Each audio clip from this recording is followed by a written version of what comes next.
अरे मैं भी इंसान हूँ यार, चारों तरफ से घात हो गए तो गुस्सा नहीं आएगा मुझे?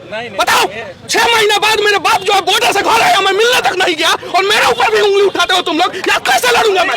छोड़ दूंगा मैं। ये आर्मी के जवान को सुनो, ये आर्मी के जवान को इंसाफ दिला के मनीष कश्यप बिहार छोड़कर दिल्ली जाकर सेटल हो रहा है। कोई मेरा उखाड़ कर दिखाए, कुछ नहीं उखाड़ पाएगा।